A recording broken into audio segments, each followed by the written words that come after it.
Salut à tous, je décide de vous faire une petite vidéo YouTube. Donc désolé pour la qualité, le son, la lumière. Je ne suis pas une professionnelle de YouTube, je fais juste ça vraiment pour pouvoir parler au plus de monde possible, répondre à vos questions et que ça perdure dans le temps. C'est-à-dire que quand je le fais sur Snap ou j'écris vite fait je fais des lives sur Insta, le problème c'est que ça s'en va et du coup vous venez et vous me reposez toujours les mêmes questions. Et j'adore que vous vous intéressiez à moi. Mais c'est juste que ça devient super compliqué de répondre à tout le monde. Je reçois vraiment beaucoup de messages. Et il y en a beaucoup qui me font plaisir, hein, mais il y en a aussi beaucoup, voilà, c'est juste coucou, ça va, est-ce qu'on peut parler? Et des questions vraiment personnelles, des questions redondantes, et je peux plus suivre en fait. Je suis arrivée à un point où j'arrive plus, je suis submergée par les mêmes messages, et en même temps, j'aimerais quand même que vous en sachiez plus. Si vous en avez... Enfin, si vous me posez la question, c'est peut-être que vous voulez en savoir plus. Donc, je vais faire une vidéo YouTube que je vais garder. Comme ça, je pourrais vous envoyer vers ce lien pour répondre aux questions qui reviennent le plus. Donc, je m'appelle Yamina Nia. Alors certes, Nia, ça fait très asiatique, mais je n'ai pas d'origine asiatique, désolée pour ceux que je déçois. Je suis d'origine marocaine, donc mon père est français et ma mère est marocaine, berbère.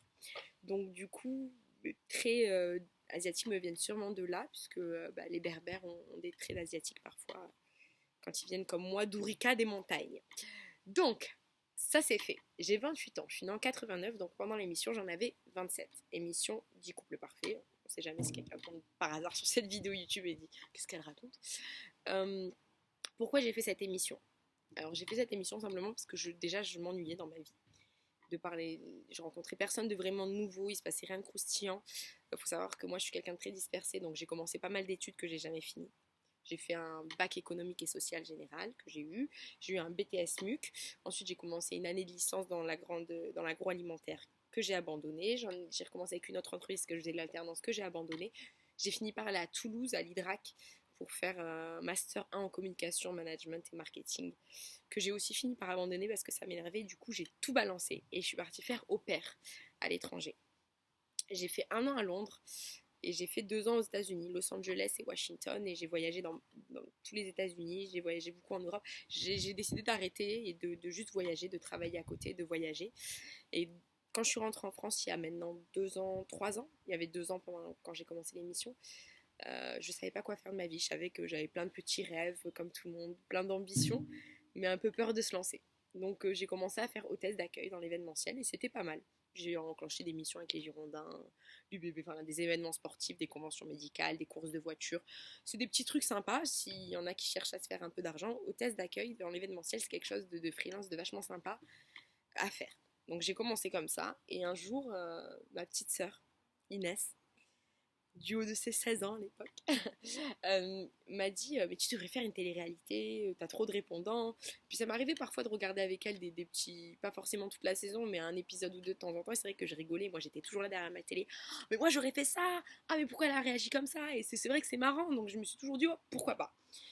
Et à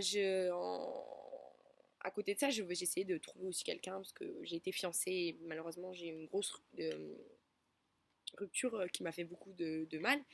Et j'ai commencé à sortir, à essayer de voir si je rencontrais quelqu'un. Il n'y avait aucun homme qui me plaisait. J'arrivais pas à faire de belles rencontres. J'arrivais pas à avoir quelqu'un qui me coupe le souffle, en fait, simplement.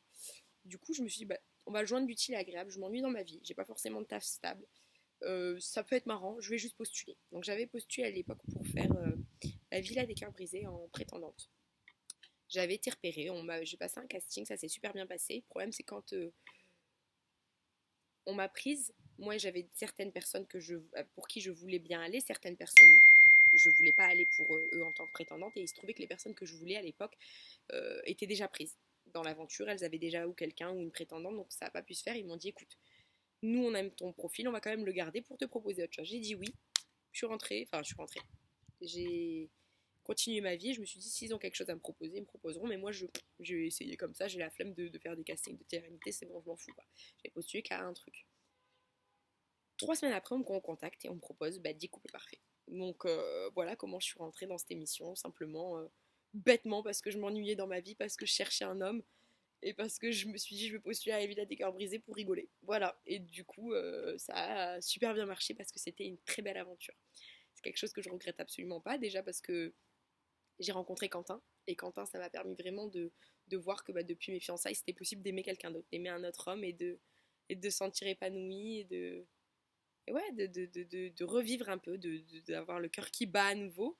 Ça m'a permis aussi de rencontrer des personnes exceptionnelles.